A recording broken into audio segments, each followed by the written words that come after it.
ہم اردو والوں کے سامنے آئے گی۔ میں سر سے گزارش کروں گی کہ سر اپنے لیکچر سے ہمیں نوازیں۔ Over to you sir. بہت بہت شکریہ Shabih Tripathi ji. Department of Urdu Bareilly college Bareilly کے ذریعے منعقدہ اس برقی سیمینار میں ہمیں بھی پہلی بار حاضری کا موقع مل رہا ہے، جو اس عنوان پر ہے کہ literature and society in present pandemic scenario. اس نوعیت کا یہ پہلا سیمینار ہے، تو department of Urdu Bareilly college کے صدر شعبہ ڈاکٹر ایم این حق صاحب اور آرگنائزنگ سیکریٹری محترمہ ڈاکٹر شبیہ ترپاٹھی، کالج کے سیکریٹری دیو مورتی جی اور ڈاکٹر انوراگ موہن جی جو اس کالج کے پرنسپل ہیں، آرگنائزنگ کمیٹی کے ممبران ڈاکٹر احمد طارق، ڈاکٹر سوریہ پرکاش اور ڈاکٹر راجندر سنگھ، ڈاکٹر انور وارسی صاحبان، جتنے لوگ اس سیمینار کو منعقد کرنے میں لگے تھے، میں ان کا تہہ دل سے شکریہ ادا کرتا ہوں کہ اس موقع پر مجھے یاد کیا گیا اور ایک ایسے ایشو پر بات کرنے کا موقع عطا کیا گیا جس پر بات کرنے سے پہلے آدمی کا ذہن معاوف سا ہو جاتا ہے، آخر آدمی کیا کہے، اس صورتحال میں ہم کیا کر سکتے ہیں اور ہمیں کیا کرنا چاہیے۔ ابھی ہمارے دوست ڈاکٹر آفتاب احمد آفاقی صاحب نے بہت خوبصورت بات کہی اور بہت سے نکات پر انہوں نے روشنی ڈالی۔ بہت اچھا ذہن رکھتے ہیں اور بہت انقلابی ذہن رکھتے ہیں، الگ سے سوچتے ہیں۔ انہوں نے ہمیں اس موقع پر سچائی کے ساتھ رہنے کی طرف مائل کیا۔ اگر ہم پولیٹیشین ہیں، اگر ہم رائٹر ہیں، اگر ہم ٹیچر ہیں، تو ہمیں انہوں نے بتایا کہ ہمیں اس وقت کم سے کم اپنے مفاد کو ایک طرف رکھ کے ہمیں ٹھیک ڈھنگ سے کام کرنا چاہیے، ایمانداری سے کام کرنا چاہیے، کیونکہ یہ مسئلہ کسی ذات اور دھرم کا نہیں ہے اور کسی مذہب کا نہیں ہے، نہ یہ مذہب سے اس کا کوئی تعلق ہے نہ دھرم سے تعلق ہے۔ اگر اس میں ہم لگے تو ایک طرف سے تو کورونا مارے گی اور دوسری طرف سے ہم اپنی موت، اپنا قبر خود کھو دیں گے۔ لہٰذا ایسے وقت میں بھی کم سے کم ہمارے پولیٹیشینز کو اور ہمارے جو اکابرین ہیں جو بیٹھے ہوئے ہیں جہاں ان کے ہاتھ میں طاقت ہے، پاور ہے، انہیں کم سے کم سچ بولنا چاہیے اور سچائی سے کام لینا چاہیے۔ اگر یہ بیماری پھیل گئی اور جس طرح سے پھیلتی ہے اور دوسرے ملکوں میں پھیلی، تو ہمارے ملک میں اتنی قوت نہیں ہے، اتنے وسائل اس کو جھیل پائیں گے، اور اوپر سے ہم ایسی گفتگو کرتے ہیں، مار پیٹ بھی کر لیتے ہیں، تفرقے پیدا کر رہے ہیں، تو ایسے میں تو بڑا مسئلہ بہت ہی ٹیڑھا ہو جائے۔ لہٰذا ہم جہاں جس عہدوں پر فائز ہیں، چاہے ہم ٹیچر ہوں، پروفیسر ہوں، چاہے ہم منتری ہوں، تو ہمیں چاہیے کہ کم سے کم سماج کو جوڑ کے رکھیں اور جوڑنے والی باتیں کیا کریں۔ لہٰذا آج کے اس موقع پر میں برائیلی کالج کو نمن کرتا ہوں، سلام کرتا ہوں کہ پہلی بار اس شعبے نے یہ پہل کی۔ خاص طور سے ہمارے حق صاحب تو ہیں ہی، لیکن شبیہ ترپاٹھی نے جس طرح سے آرگنائز کیا اور جس طرح کا ان کا ذہن ہے، میں ان کی بہت تعریف کرتا ہوں۔ آج 150-200 لوگ جو جڑے ہوئے ہیں اس وقت سن رہے ہیں ہم سب کو، یہ سب اپنے اپنے گھروں میں، اپنے اپنے علاقوں میں آج کے لٹریچر کے بارے میں جو لکھا جا رہا ہے اس کے بارے میں بتائیں گے اور اس طرح سے ایک اویئرنیس پھیلے گی۔ سیمینار کا یہی مقصد ہوتا ہے۔ تو میں برائیلی کالج کے صدر شعبہ حق صاحب کو اور شبیہ ترپاٹھی صاحبہ کو اور کالج کے سیکرٹری دیو مورتی جی اور دیگر ارکان سیمینار کو مبارکباد پیش کرتے ہوئے اپنی گفتگو کا آغاز میں اس وقت کے ایک اہم شاعر راشد انور راشد کے چند اشعار سے کرتا ہوں۔ دیکھیے راشد انور راشد کس کی طرف اشارہ کر رہے ہیں؟ اس مہاماری کے سمے میں اگر کسی کو سب سے زیادہ تکلیف ہوئی ہے، اگر اس کا ریشیو نکالیں تو وہ ہے ہمارا مزدور، وہ ہمارے غریب لوگ، وہ مرے ہیں، ان کی جانیں تلف ہو رہی ہیں اور بڑی تعداد میں تلف ہو رہی ہیں، اور جو ہجرتوں کا ایک منظر جو سڑکوں پر نظر آ رہا ہے، یہ ایسا دلدوز منظر ہے کہ پتھر دل بھی آنسو بہانے پر مجبور ہے کہ کیا کیا جا سکتا ہے۔ ہمارے فیصلے جب ہم بھاگ رہے ہوتے ہیں تو کہاں رکنا ہے اور کہاں، جب آگ لگ جائے تو ہمارے فیصلے ٹھیک ڈھنگ سے ہوتے ہوئے بھی نہیں ہو سکتے، ہر ذہن پریشان ہو جاتا ہے۔ شاعر اس بیاتھا کو، اس دکھ کو کیسے بیان کرتا ہے؟ دشمن چھپا ہے خوف سے گھبرا رہے ہیں لوگ، دشمن چھپا ہے خوف سے گھبرا رہے ہیں لوگ، کیسی عجیب جنگ میں کام آ رہے ہیں لوگ، کیسی عجیب جنگ میں کام آ رہے ہیں لوگ، آفت نے ہر سواری پہ پہرا بٹھا دیا، آفت نے ہر سواری پہ پہرا بٹھا دیا، کاندھے پہ گھر اٹھائے ہوئے جا رہے ہیں لوگ، کاندھے پہ گھر اٹھائے ہوئے جا رہے ہیں لوگ۔ سراج اجملی ہمارے شعبے کے ایک ساتھی ہیں، علی گڑھ مسلم یونیورسٹی کے، انہوں نے بہت خوبصورت غزل کہی ہے اس حوالے سے، سب معطل ہیں زیارات ملاقات ہے بند، سب معطل ہے زیارات ملاقات ہے بند، نالکش حضرت عیسیٰ ہے مدارات ہے بند، ایک نادیدہ کھلے دشمن جانی کے سبب، یعنی ایک دشمن ایسا کو جو نظر نہیں آ رہا ہے، ایک نادیدہ کھلے دشمن جانی کے سبب، شہر خوباں کی روش زینت آنات ہے بند، اور ماں سوائے در میں خانہ و دارو خانہ، ماں سوائے دارو خانہ اور شراب گھر کے، ماں سوائے در میں خانہ وہ دارو خانہ، ہر درے مرکز الطاف و عنایات ہے بند۔ کیا المیہ ہے، کیا ٹریجک سین ہے کہ جن عبادت گاہوں پر ہم شردھا کے پھول چڑھاتے تھے، چاہے وہ ہندو کا مندر ہو چاہے مسلمان کی مسجد، کیا ہو گئے انہیں؟ دارو خانے کھل گئے لیکن مسجدیں اور مندر بند۔ کس بات کی طرف اشارہ ہے؟ قدرت ہم سے کیا کہنا چاہ رہی ہے؟ یہ کہنا چاہ رہی ہے کہ بند کرو ابھی مندر اور مسجد بنانا، ہمارے ملک کو اسپتالوں کی ضرورت، کیا کرونا ہم سے کہہ رہا ہے سنبھل جاؤ، اب سے سنبھل جاؤ، جس سے انسانیت کو کوئی فائدہ نہیں پہنچے، ایسے وقت میں کون کام آ رہا ہے ہمارے؟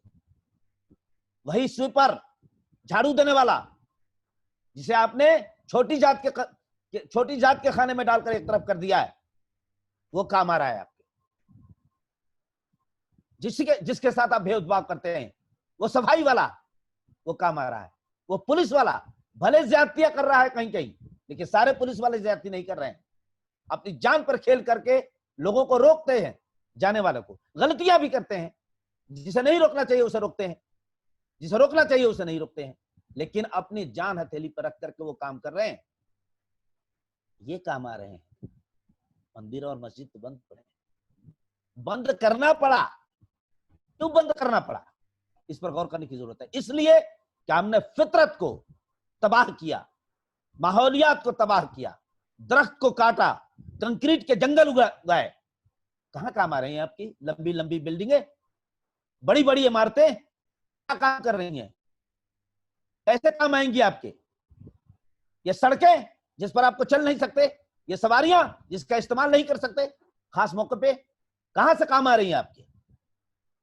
کام آئیں گی آپ کو درخت، کام آئیں گے آپ کو درخت، چند پیڑ پودے جو آپ نے لگائے ہیں اپنے گھروں کے سامنے، انہیں تباہ و برباد نہیں کیا ہے۔ یہ ہے سچویشن، یہ ہے سبق لینے کی ضرورت۔ ابھی بھی ہندو مسلم کرنا بند کر دیں، اب نہ کریں ہندو مسلم، کچھ کام نہیں آنے والا۔ اگر ڈھنگ سے کورونا آ گیا تو پورے ملک میں اتنے اسپتال نہیں ہیں کہ ہم جھیل پائیں گے۔ گورنمنٹ سمجھا رہی ہے گھروں میں رہو، اور ہم مذاق میں لیں تو کس کا بگڑے گا؟ ہمارا ملک تباہ ہوگا۔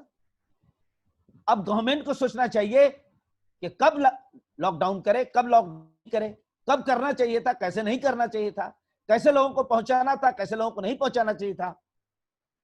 ہو جاتی ہیں غلطیاں، اور شاید ہمارے اکابرین نے، ہمارے بہت سے جو اہلکار ہیں انہوں نے غلطی مانی بھی، پر سریعام مانی غلطی، لیکن پھر بھی غلطیاں ہوتی ہیں۔ آئیے ہم لوگ چونکہ ادب کے حوالے سے بات کرتے ہیں اور سماج کے حوالے سے بات کر رہے ہیں، تو ادب کبھی خلا میں پیدا نہیں ہوتا، ہمارے سماج ہی میں پیدا ہوتا ہے، اور دو تین طرح سے پیدا ہوتا ہے۔ ایک ہوتا ہے ٹیمپورل لٹریچر، اس کی بڑی اہمیت ہوتی ہے۔ جب ہم جنگ لڑ رہے تھے آزادی کی تو اس وقت ادب پیدا ہوا، اس وقت اگر آپ شعریات تلاش کریں اس وقت اس میں سوندرج شاستریہ درشٹیکون سے اس کا ادھین کرنے لگ جائیں تو کام نہیں چلے گا آپ کا۔ احتجاج کی اپنی ایک شعریات ہوتی ہے۔ آج کے زمانے میں جو کچھ بھی لٹریچر پیدا ہو رہا ہے، یا آزادی کے زمانے میں جو کچھ بھی لٹریچر پیدا ہوا، یا کہتے بنگال ہوا، تو اس کے زمانے میں جو کچھ بھی ناول لکھا گیا، جو کچھ بھی ہوا، یا بھوکمری پھیلی، تحصالی آئی، ہمارے ملک میں بہت سارے مسائل ہوئے، تقسیم ہند کا عالمیہ ہوا، ان سب کے سلسلے میں ہمارے یہاں ادب پیدا ہوا، اور اس ادب کو ہم الگ شعریات کے حساب سے دیکھیں گے۔ اور آج جس مسئلے سے ہم جوجھ رہے ہیں، اس میں بھی اردو ادب میں صحیح کہہ رہے تھے آفتاب صاحب، روز اخبار میں کچھ نہ کچھ، کوئی نہ کوئی ڈبیٹ، کوئی نہ کوئی نظم، کوئی نہ کوئی غزل چھپ ہی رہی ہے۔ سب سے زیادہ ریئیکشن مجھے ایسا لگ رہا ہے کہ اردو اور ہندی میں آ رہا ہے، سب سے زیادہ پورے ملک میں سب سے زیادہ ریئیکشن آ رہا ہے۔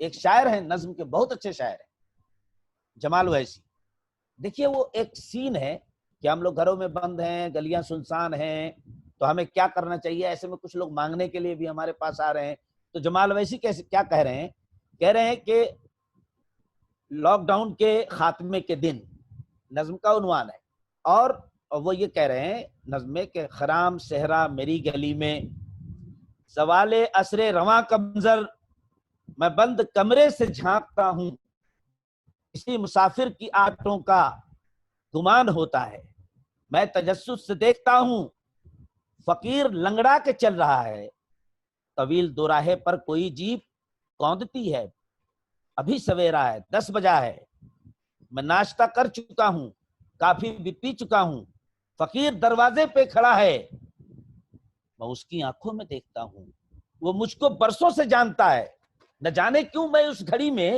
اس سے درست لہجے میں بات کرتا ہوں، یعنی چڑچڑاپن کے لہجے میں بات کرتا ہوں، ڈانٹنے کے لہجے میں بات کرتا ہوں، وہ مجھ کو، میں درست لہجے میں بات کرتا ہوں، شکست لہجے میں اس کی آواز گونجتی ہے، سلام بابو، سلام بابو، 21 دن ہو گئے ہیں، گھر والے پوچھتے ہیں، نہ رونے والا میں چھلک پڑا تھا۔ اس نظم کا راوی جو ہے وہ بہت ہی رف قسم کا، بہت ہی ظالم قسم کا انسان ہے، کوئی بھی بنگا اس کورونے میں بھی آ رہا ہے تو اس کو بھی ڈانٹ رہا ہے، لیکن اس کی آنکھوں میں بھی آنسو آ گئے ہیں۔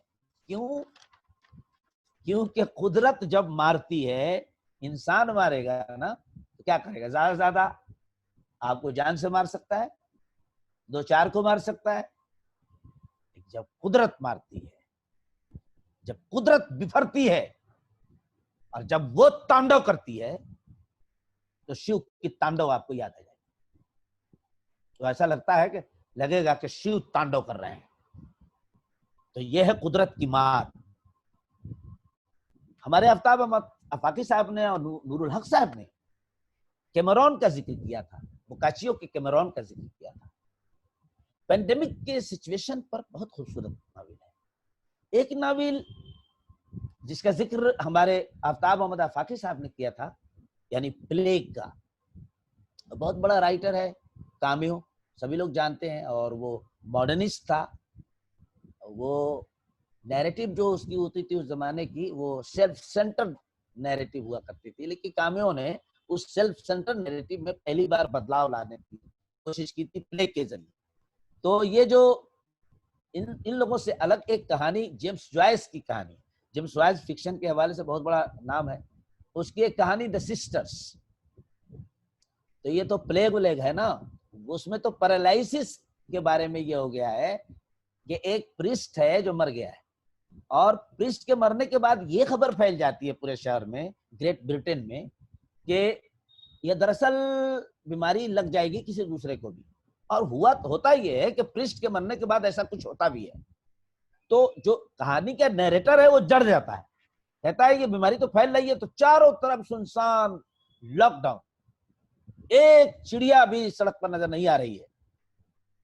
تو یہ جو نیریٹر ہے دا سسٹرز کا, اس دوران میں محبت وغیرہ کا بھی جو کھیل ہے وہ رک گیا ہے, محبت نہیں ہو پا رہی ہے. یہ تو سسٹرز ہیں, یہ الگ الگ محبت کرتی ہیں, تو وہ بات تو رہنے دیجیے. تو یہ نیریٹر جو ہے یہ ڈر گیا ہے, اور ایک دن ریویل ہوتا ہے یار ایسا کچھ نہیں ہے, ہم باہر نکل سکتے ہیں, کچھ بھی نہیں ہوگا, ہم باہر نکل سکتے ہیں. اور وہ اپنے ریڈرز کو, جو امپلائڈ ریڈرز ہیں اسٹوری میں, ان کو کہتا ہے, ان کو بتاتا ہے کہ ہم لوگ باہر نکل سکتے ہیں. تو وہ کہتے کہتے ایک دن کانفیڈنٹ کے ساتھ گریٹ برٹن کی گلی میں چلا جاتا ہے, اور پہلی بار دھوپ کا احساس کرتا ہے, آزادی کا احساس کرتا ہے. کہتا ہے کہاں کچھ ہے, صرف خوف پھیلایا گیا ہے, کہاں کچھ ہے. لیکن آل آف اے سڈن جب وہ خوش ہے, آل آف اے سڈن اس کا چہرہ ایک دم بالکل متغیر ہو جاتا ہے, اور ایک خوف اس کے اندر سما جاتا ہے, وہ پرسٹ یاد آ جاتا ہے. اس کا آدھا حصہ جو چہرے کا ہے وہ جس طرح سے پیرالائز ہوا ہے, وہ ڈراؤنا چہرہ اس کے سامنے آتا ہے, اور وہ دوڑ کر پھر اپنے گھر میں جا کر محسوس ہو جاتا ہے. کیا سچویشن ہے؟ سچویشن یہ ہے کہ بعض بیماریاں ایسی ہوتی ہیں جو چھوت کی ہوتی ہیں, وہ انسان کے یہ جو تھنکنگ پروسیس ہے نا, اس کو ڈسرپٹ کر دیتی ہے. کمیونیکیشن کا ایک مادہ ہوتا ہے کہ آپ کچھ کہیں اور ہم سن لیں. یہ اس وقت ہوتا ہے جب سینڈر اور ریسیورز کے درمیان ماحول, صورتحال صحیح ہوتی ہے تو چیزیں پہنچتی ہیں آپ کے ذہن تک. لیکن جب ڈسرپٹ ہو جائے, پورے عالم میں ڈسرپشن ہو جائے, تو کمیونیکیشن لیول بالکل عجیب طرح کا ہو جاتا ہے. جیسے ابھی ہم آپ سے بات کر رہے ہیں اور ابھی ڈسرپٹ ہوتا ہے تو ہماری آواز سے گانا نکلنے لگے گا. یہ ہوتا ہے میڈیم کے درمیان. سسٹرز میں اس کو دکھانے کی کوشش کی گئی.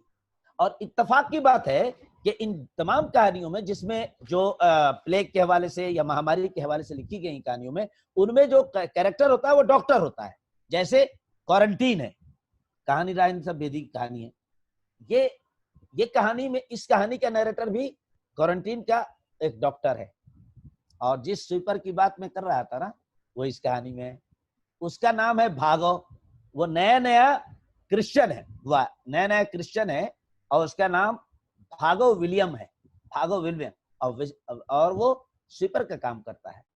تو وہ جو کوارنٹین سینٹر ہے اس میں ڈاکٹر کام کرتا ہے. ڈاکٹر بہت پریشان ہے, بہت پریشان, بڑی دقتیں ہیں کوارنٹین, بہت دقتیں. تو ایک دن بھاگو ملتا ہے, بھاگو سے اکثر بات کرتا ہے ڈاکٹر کہ یہاں صفائی کرنے گیا تھا, وہاں اس محلے میں گیا تھا, تو وہاں نیا کیس نکلا, تو وہاں گاڑی پہنچ گئی, لوگوں کو لے کر کے کوارنٹین سینٹر لے آئی ہے.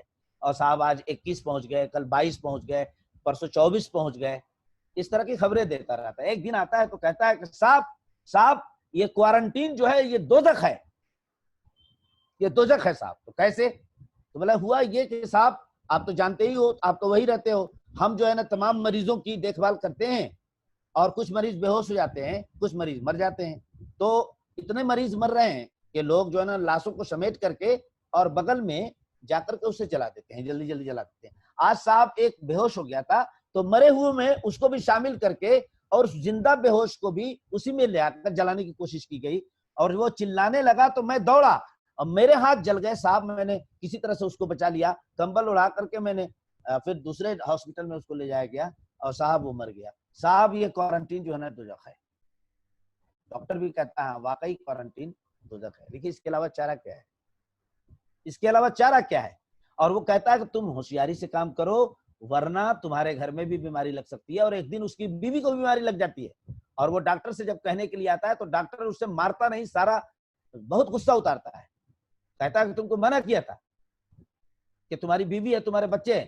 بولا کہ صاحب کسی طرح سے اس کی دیکھ بھال کر لو. خیر آخر کار ڈاکٹر جا کر اسے دیکھتا ہے, بچانے کی کوشش کرتا ہے, لیکن بچتی نہیں اس کی بیوی, اس کا بچہ اور اس کی بیوی دونوں مر جاتے. اور اس کے بعد اب ڈاکٹر یہ کہتا ہے کہ اب بھاگو کسی بھی مریض کی خدمت نہیں کرے گا. جیسے کہ گلے لگا لگا کر کے ان کو خدمت کر رہا تھا, ایسا نہیں کرا, لیکن اس سے زیادہ وہ کرنے لگ جاتا ہے. خیر کسی طرح سے شہر سے اس کہانی میں بتایا گیا کہ بیماری دور ہو جاتی ہے, اور اس ڈاکٹر صاحب کو ایک بہت بڑا ایوارڈ ملتا ہے. یہ ایوارڈ لے کر کے جب گھر پہنچتے ہیں تو بھاگے دروازے پر کھڑا ہے، بھاگوں کو دیکھ کر کے یہ سٹپٹا جاتے ہیں. تب کہتا ہے بابو جی مبارک ہو آپ کو بہت بڑا ایوارڈ ملا. تو نیریٹر جو ڈاکٹر ہے وہ سوچتا ہے کہ بھاگو سب سے بڑا رول، سب سے امپورٹنٹ رول تمہارا تھا بھاگو.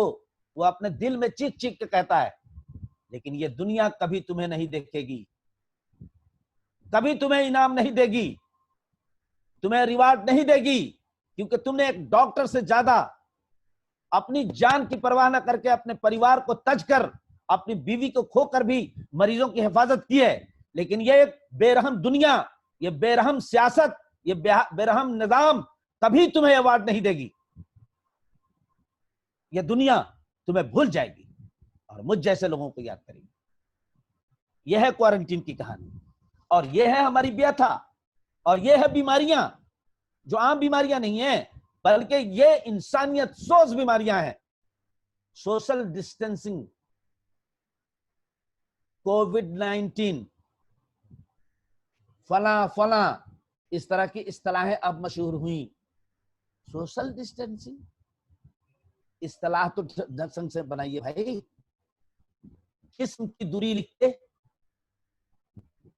بدن کی دیہ دوری لکھتے، انگریزی میں بولیے گا. Social distancing what does it mean? اس کا مطلب سوشل چھوڑ دیں، ہم سوشل نہ رہے. دیہ کی دوری ہندی میں لکھو نا بھائی. جسم کی دوری 6 فٹ کی دوری، 5 فٹ کی 3 فٹ کی دوری. Social distancing what does it mean؟ کم سے کم پڑھے لکھوں کی طرح بھی تو اصطلاح بنانا چاہیے. دیہ دوری کہنا چاہیے، دیہ دوری، دیہ سے دوری. ہمارا بیٹا ہمارے دیہ سے 6 فٹ 5 فٹ الگ رہے گا، ہماری بیٹی ہمارے دیہ سے اتنا فٹ پر دور رہے گی، ہمارا دوست اتنے دور رہے گا. یہ سوشل ڈسٹینسنگ کرے گا، سماج کو کاٹ دے گا. اسی سماج پر یہ سیمینار ہو رہا ہے جس سے ڈسٹینسنگ کی بات کی جا رہی ہے. کم سے کم ڈھنگ سے لٹریچر. اس لیے کسی بھی ملک کی تباہی تب آتی ہے نا، کورونا تب آتا ہے نا جب اس دیش کے لوگ ساہتیہ پڑھنا بھول جاتے ہیں، جب اس دیش کا راجا ساہتیہ کی قدر کرنا بھول جاتا ہے. آج ساری دنیا میں یہی ہو رہا ہے. سر سب سے زیادہ ہم نے مولانا بخش سر، جی سر میری گزارش ہے آپ سے کہ سمے کی تھوڑی ہمارے ساتھ مجبوری ہے. جی جی پلیز سر تھوڑا اختصار سے. اسی طریقے سے میں اپنی بات 3 منٹ میں اور ختم کر دیتا ہوں. اسی طریقے سے ہمارے یہاں اور بھی بہت ساری اسٹوریز، بہت ساری کہانیاں لکھی گئی ہیں اور عالمی ادب میں بھی لکھی گئی ہیں جس میں انسانیت کے زوال کا درد سامنے آتا ہے. ہمیں چاہیے کہ ہم اپنے سماج کے وہ لوگ جو بھوکے ہیں، جن کے پاس کچھ نہیں ہے، ان کا خیال کریں. یہ جو ناول ہے ان کا، کامیو کا جو ناول ہے پلے، اس میں ایک پادری ہے، وہ کہتا ہے کہ دراصل دین میں خرابی ہونے کی وجہ سے آج کل لوگ جو ایمان پر نہیں ہیں، بھگوان کو نہیں مانتے ہیں، اس لیے یہ بیماری آ گئی ہے. ایک کیریکٹر اس میں ہے، کلرک ہے جوسف کران، وہ خدا کو نہیں مانتا ہے اور یہ خدا پرست ہیں. تو لاسٹ میں کیا ہوتا ہے کہ پادری صاحب کو ہی ہو جاتا ہے پلیگ. جب وہ بستر پہ چلے جاتے ہیں اس وقت بھی کہتا ہے کہ میں مان ہی نہیں سکتا ہے کہ مجھے پلیگ ہوا ہے. ہوتا بھی یہی ہے، وہ مر جاتا ہے اور مرنے کے بعد میں یہ پتا ہی نہیں چلتا ہے کہ اس کو پلیگ ہوا تھا کہ نہیں ہوا تھا. وہ ڈاؤٹ فل کیریکٹر ہو جاتا ہے پلیگ میں. بھائی اینڈ آف آئیڈیولوجی کی کہانی ہے. بڑے آئیڈیولوجی ہم بغار رہے تھے اس سے پہلے پوری دنیا میں. کیا ہو گئی آپ کی آئیڈیولوجی؟ کہاں گئی آپ کی ideology? Political ideology, social ideology, یہ سب آئیڈیولوجیز کہاں چلی گئیں؟ کہاں کام آ رہی ہیں آپ کی آئیڈیولوجی؟ اسپتال کام آ رہے ہیں، دوائیں کام آ رہی ہیں، اس پر توجہ دینے کی ضرورت ہے. پلیگ کہتا ہے کہ there is no place of ideology in our society. اس آئیڈیولوجیز اور آئیڈیولوجی کے چکر میں ہم نے انسانیت کو تباہ کیا، اس کی آئیڈیولوجی غلط، لہذا اس دنیا میں ہمیں ایک بہت بڑا سبق ملا ہے، اور ہم ہندوستان والوں کو اب سوچنا چاہیے اس بات پہ کہ ہمیں مندر اور مسجد سے زیادہ اسپتال کی ضرورت ہے۔ ہمیں اپنے سرکاروں کو اس طرف مائل کرنا چاہیے، اور ہماری سرکاریں اس طرف سوچ بھی رہی ہیں اور سوچنا بھی چاہیے۔ اگر ایسا نہیں ہوا تو ہم اس کیا ایک چھوٹے چھوٹے بھی مسئلے سے نہیں نکل پائیں گے۔ اگر ہم نے پھر بھی ہندو مسلم کے نعرے لگانے شروع کیے اور ہم کسی ایک قوم کو، کسی ایک ذات کو اور کسی ایک مذہب کو نشانہ بنایا کورونا کو لے کر، تو یہ ملک تباہ ہو جائے گا، اور اس ملک کو تباہی سے بچانا ہے تو ہمیں جڑ کے رہنا پڑے گا۔ جیسے کہ آفتاب محمد فاروقی نے کہا کہ صرف ساموہکتا، صرف اجتماعیت ہماری، صرف ہماری کمیونٹی فارم کرنے کی وجہ سے ہمارا ملک بن سکتا ہے۔ اور آج کا سب سے بڑا پیغام جو بریلی کالج کی طرف سے دیا جا رہا ہے وہ یہ کہ ہم اجتماعی طور پر ہندو مسلم سکھ عیسائی سب ایک ہو کر کورونا سے فائٹ کریں اور اس ملک کو بچائیں۔ بہت بہت شکریہ، بہت بہت شکریہ۔ بہت شکریہ سر، بہت اچھی بات آپ نے کہی کہ سب کو مل کر اس کووڈ-19 سے لڑنا ہے، صرف اپنے ملک کے لیے نہیں بلکہ تمام دنیا کے لیے۔ اور اس وقت میں جیسا ساہتیہ، جیسا ادب تیزی سے تخلیق کیا جا رہا ہے، بلک لٹریچر، جسے دیکھ کر ہمیں بڑی نراشا، بڑی مایوسی ہو رہی تھی کہ ایسی رچنائیں فوری طور پر لکھی جا رہی ہیں جنہیں ادب کے خانے میں شامل کیا جائے یا نہیں، تو ان کے لیے آپ نے ایک بڑا اچھا ٹرم دیا، احتجاج کی اپنی الگ شعریات ہوتی ہے۔ تو امید ہے کہ آنے والے وقت میں جب یہ وقت اپنے دیر پا اثرات چھوڑے گا تو کچھ کال جئی ساہتیہ، کچھ آفاقی ادب ہمیں اپنی زبان میں بھی دیکھنے کے لیے ملے گا۔ اب میں اپنے تیسرے اسپیکر، ہمارے مہمان خصوصی پروفیسر علی احمد فاطمی صاحب کو بلانا چاہوں گی۔ سر الہ آباد یونیورسٹی شعبہ اردو کے HOD رہے ہیں، 4 دہائی تک سر نے شعبہ اردو میں درس و تدریس کی۔ مجھے بھی یہ خوش نصیبی حاصل رہی کہ میں ان کی شاگردہ رہی ہوں۔ نئے ترقی پسند نقادوں میں فاطمی صاحب کی نمایاں حیثیت ہے۔ عبدالحلیم شرر، نذیر اکبر آبادی، جوش، پریم چند، سجاد ظہیر، فیض، مجاز، فراق گورکھپوری جیسے بڑے ناموں پر سر کی 30 سے زیادہ کتابیں ہیں۔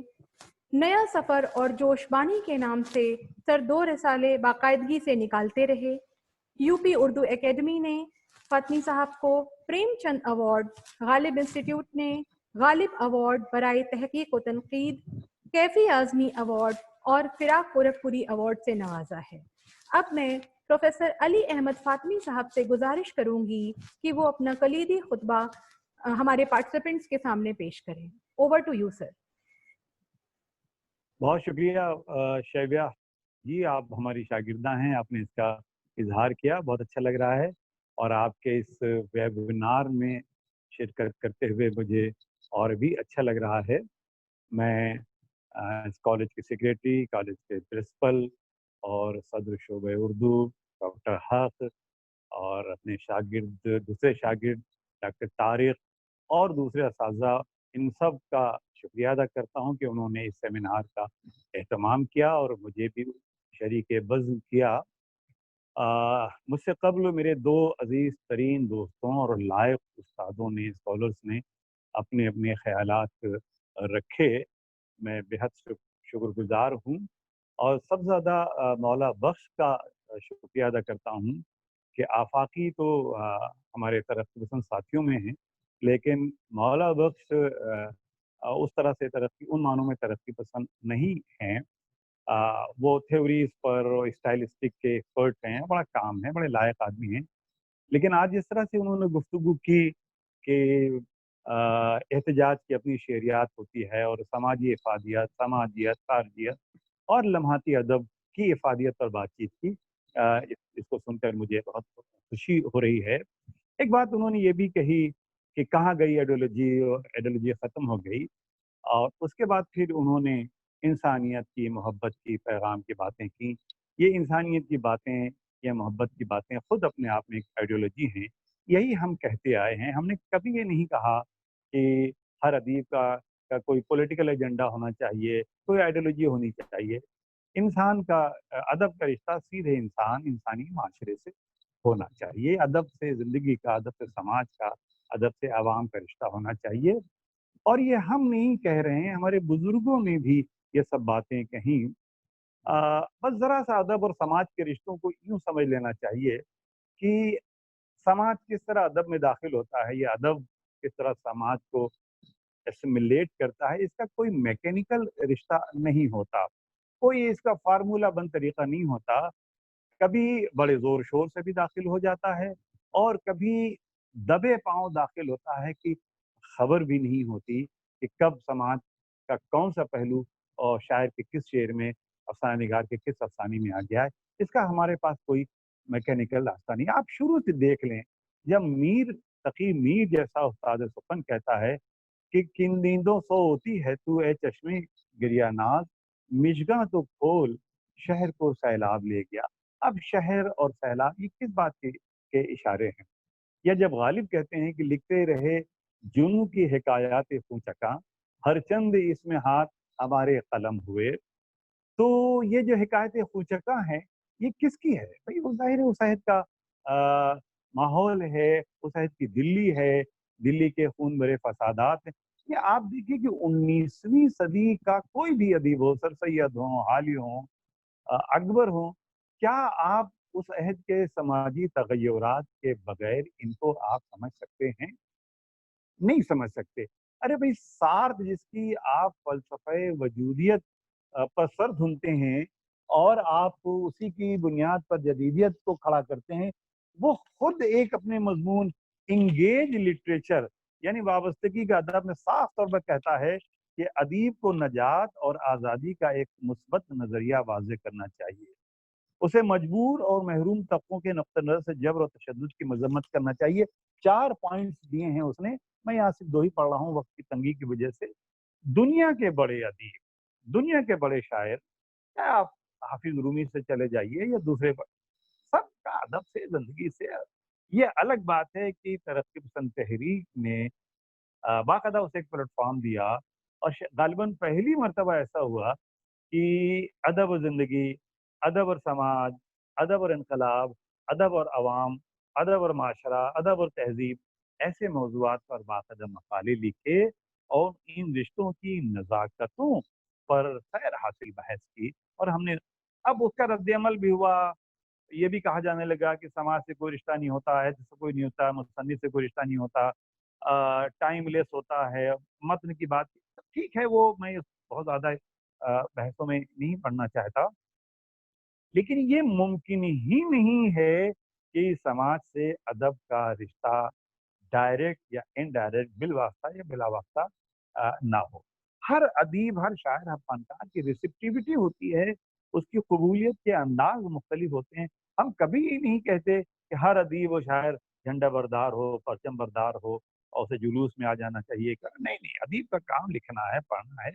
ہاں، اس کے اپنے مشاہدات، اس کے تجربات اور زندگی سے اس کی وابستگی ہونی چاہیے. آپ دیکھیے کہ کب ہمارا ادیب چپ رہا، چاہے 1857 کا غدر ہوا ہو، حادثے ہوئے ہوں، کیسے کیسے شہر آشوب لکھے گئے، رزم نامے لکھے گئے، مرثیے لکھے گئے، نظمیں لکھی گئیں اور غزلوں میں اشارے کیے گئے. یہ میں نے ابھی میر کا غالب کا شعر پڑھا، آپ نے دیکھا ایسے نہ جانے کتنے اشعار ہیں جو پڑھے گئے، کہے گئے. بنگال کا قحط ہوا تو دیکھیے کتنی نظمیں ہمارے شاعروں نے کہیں. اب اس کو بھوکا ہے بنگال ساتھی، کیا مصرا مشہور ہوا اور نظم پوری مشہور ہوئی، اور لوگوں نے بھی کہیں. اب اس کو ہنگامی ادب اور لمحاتی ادب اور نعرے بازی کا ادب اور خارجی ادب کہہ کیسے راز درگاہ کیا گیا. لیکن یہ بہت یہ خلط مبت، اس کو گمراہ کن باتیں ہیں. بھائی جب قحط پڑے گا، سیلاب آئے گا، کورونا وائرس آئے گا یا اور حادثات ہوں گے تو ادیب اور شاعر کیسے خاموش ہو سکتا ہے؟ میں یہ نہیں کہتا ہوں کہ میتھمیٹیکل اور میکینیکل انداز میں آپ اپنی تخلیق کا اظہار کیجئے. آپ جس طرح چاہیں، جیسے چاہیں اس طرح سے اظہار کریں. اور ہوا اظہار. اگر یہ سب نہ ہوا ہوتا